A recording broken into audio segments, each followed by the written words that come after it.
Oi, pessoal. Vamos lá então. Módulo 2. Vamos analisar alguns temas anteriores da FUVEST. A análise da redação da Fernanda eu vou deixar para o bloco em que, não só a dela, outras também, em que nós formos avaliar textos anteriores, tá? Talvez eu até faça um blocozinho, um vídeo de complemento, só avaliando a redação da Fernanda e coloque no primeiro bloco para não ficar a descontinuidade, tá? Eu tô aqui com a FUVEST, a prova da FUVEST da segunda fase, primeiro dia, 2019. Só que não sei porquê, não dá zoom na tela inteira. Então eu vou continuar fazendo do jeito que tava aqui, aparecendo minhas janelas mesmo, tem muito o que fazer.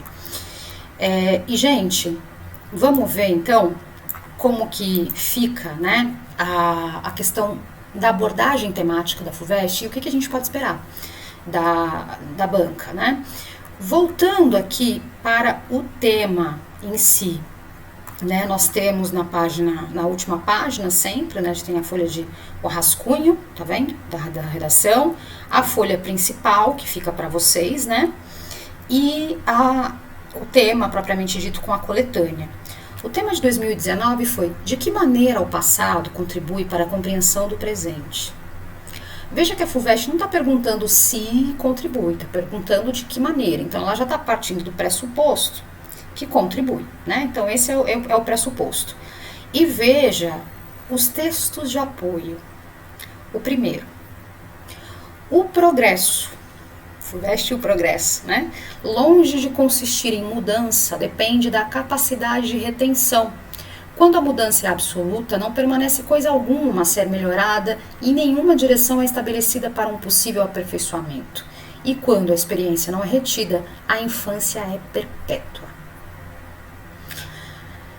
Bom, vamos ler mais um. Aqui temos o historiador, a paixão medida de quem? Drummond. FUVEST também ama Drummond. O historiador veio para ressuscitar o tempo e escalpelar os mortos. As condecorações, as liturgias, as espadas, o espectro das fazendas submergidas, o muro de pedra entre membros da família, né? O cemitério, o ardido queixume das solteironas, os negócios de trapaça, as ilusões jamais confirmadas nem desfeitas. Veio para contar o que não faz jus a ser glorificado e se deposita grânulo no poço vazio da memória. É importuno, sabe-se importuno e insiste, rancoroso e fiel. Quem quer saber dos erros que cometeu, né? Quem quer fazer esse inventário? Só a galera que está fazendo terapia, né? Mas a gente não faz. Então, essa é uma questão, certo? Aqui temos um outro texto. Veja, gente, essa foto da Flávia Cerqueira em Amnésia. Uma criança negra jogando sobre si um balde de tinta branca. Essa escultura de um garoto negro foi esculpida no tamanho real de uma criança, com seus cabelos crespos, seu nariz largo, sua boca marcada. A criança segura uma lata por sobre a cabeça, de onde escorre uma tinta branca sobre seu corpo feito de bronze. Por que será, né? A gente vai pensar sobre isso.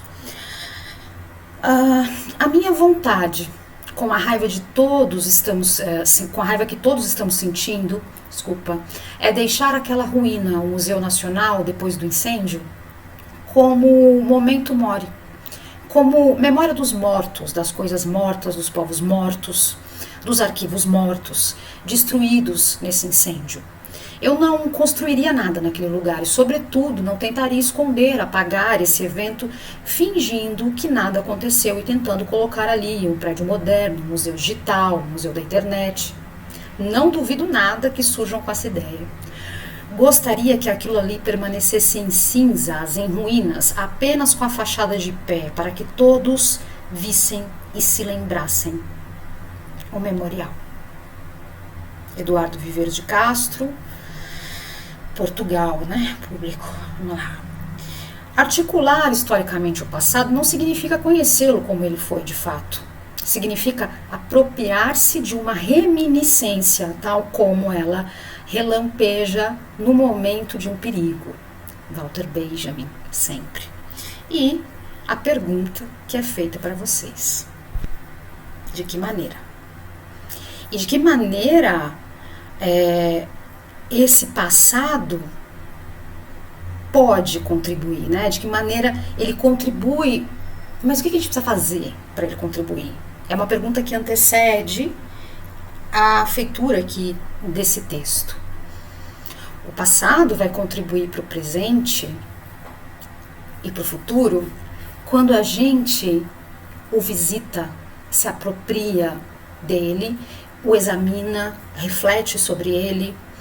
E existe uma questão, né? Olha o texto do Benjamin aqui. Saber, né, olhar para o passado, articular historicamente o passado, ou seja, trazer uma narrativa histórica, não significa saber exatamente o que aconteceu, mas significa se apropriar, ele chama de reminiscência, de uma narrativa, dentre muitas, do que foi esse passado. Porque não vai existir uma história contada de uma única forma. Como já diz a Chimamanda Adichie. Ela tem um vídeo, eu não vou lembrar, naquele TED, né? TED Talk, tem várias palestras, em que ela fala o perigo de uma única história. Ela fala sobre isso, que acho que na verdade é o título de um livro dela. E ela diz da necessidade contemporânea de que nós nos apropriemos de diversas narrativas para montar a nossa própria e para dar voz àquelas pessoas que não têm representatividade na sociedade atual, e também para que essas mesmas pessoas que não são representadas ou que são representadas pelos acadêmicos com uma visão elitista, com uma visão embranquecedora, eurocêntrica, para que elas se apropriem do seu próprio passado, da sua própria história e contem a sua própria narrativa. Tá aqui já uma definição aqui de argumentos para que nós fizéssemos essa redação. Veja que no primeiro texto ele está falando de que quando a mudança é absoluta, não existe na verdade uma mudança absoluta, né? Porque não tem mais nada para melhorar. Se a gente já tivesse passado por uma mudança absoluta, talvez teríamos chegado ao auge da humanidade, não teria mais nada para viver. Por outro lado, se a gente não retém a experiência, se a gente não para olhar para os nossos problemas, fazer um inventário, ou seja, levantar, né? Fazer um levantamento do que fomos, do que vivemos, do que aconteceu conosco, a infância é perpétua porque não se cresce, não se amadurece. É o Brasil, né? O Brasil que não olha para os seus 300 anos de escravização, que não olha para a invasão portuguesa e que ainda trata como descobrimento. Esse mesmo Brasil que não olha para a cultural e estrutural violência contra a mulher perpetuada desde a chegada dos portugueses aqui. Ao menos é o que a gente tem documentado historicamente, né? Mulheres eram violentadas por seus senhores com os diversos objetivos, dentre eles reproduzir mão de obra escravizada. Bom, se nós não fazemos esse inventário, o país que anistia a ditadura militar, anistia aqueles que estruturaram, que conspiraram e que fizeram essa ditadura acontecer, o que esse país quer com seu acerto de contas, com a sua reflexão necessária? Que progresso que ele espera, que crescimento que ele espera? Como ele espera sair da infância? Não vai. Não é? É como um país que nega, né? Temos hoje os que negam a existência de uma ditadura militar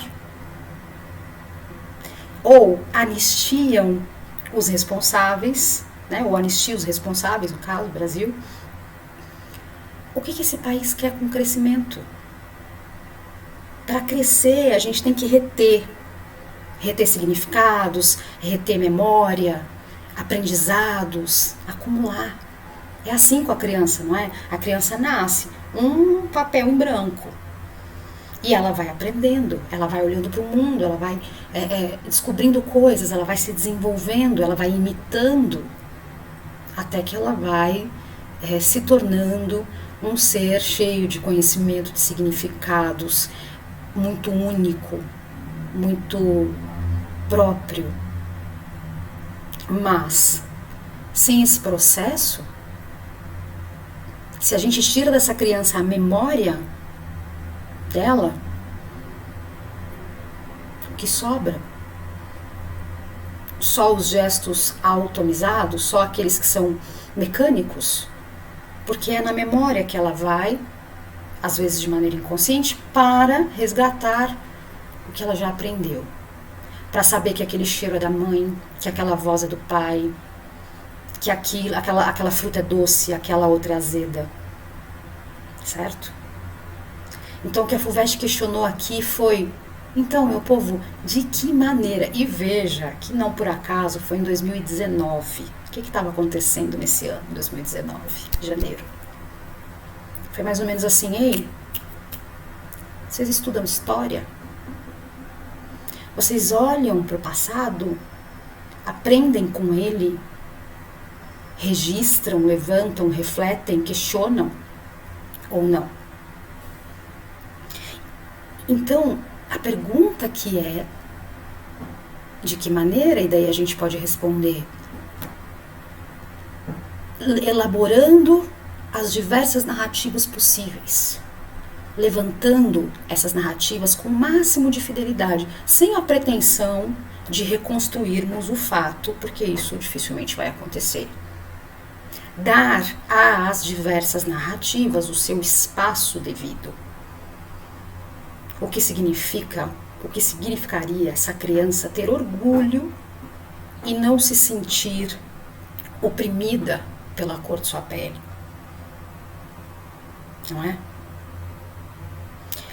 Se nós olhássemos para o passado e disséssemos e entendêssemos que esse país foi construído pela mão de obra escravizada e depois de mestiços e de pardos, de imigrantes, que o centro, digamos, econômico do Brasil, né, o eixo Rio-São Paulo, Brasília, foi levantado pela mão de obra nordestina. Se entendêssemos isso, quanto nossa cabeça se ampliaria em relação a olhar o outro como algo menor, como uma não pessoa? Se tivéssemos o conhecimento da nossa própria construção, do nosso próprio processo de evolução, da nossa própria estruturação enquanto sociedade, seríamos um outro povo, teríamos uma outra mente, outros valores, pensaríamos de uma outra forma, agiríamos de maneira totalmente distinta. Estaríamos nesse momento reivindicando educação, cultura, lazer. Estaríamos exigindo que uma série de benesses fosse retirada de uma elite que sempre teve privilégios.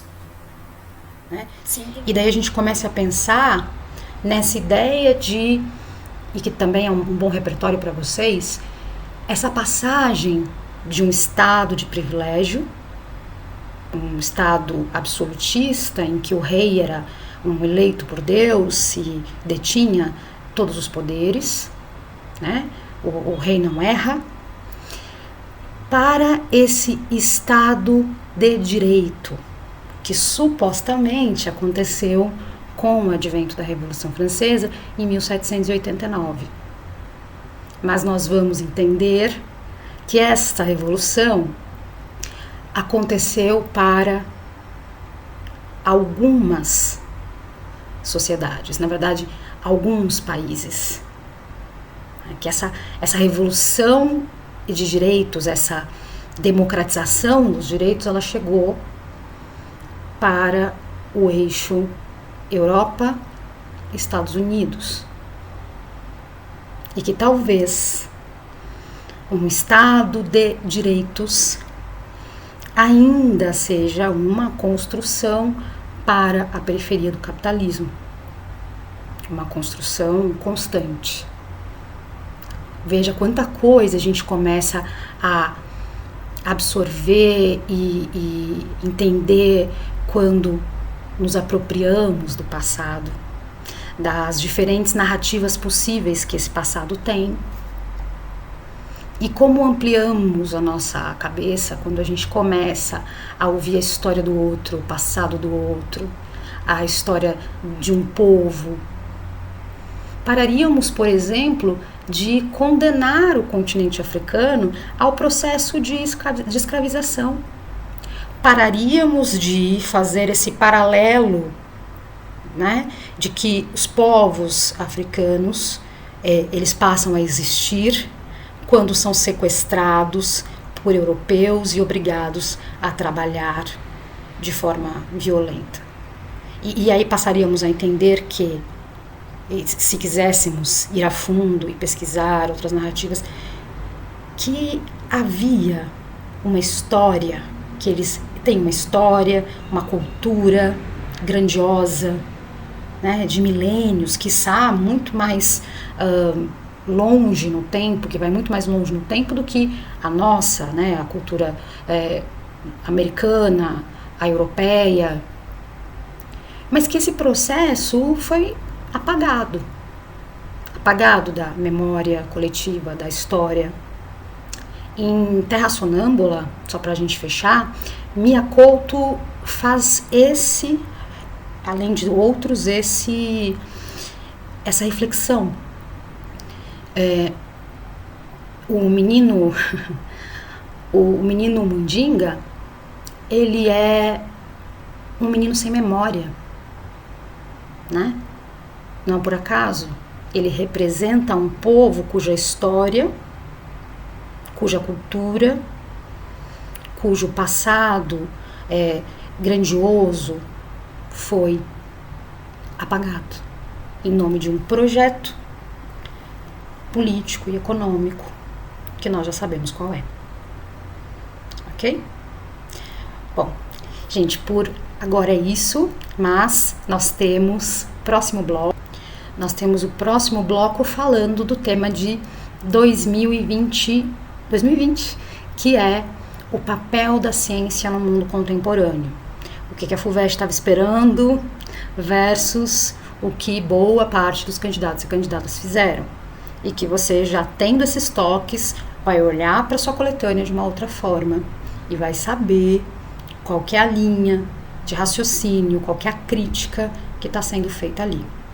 Beijo, beijo, até mais.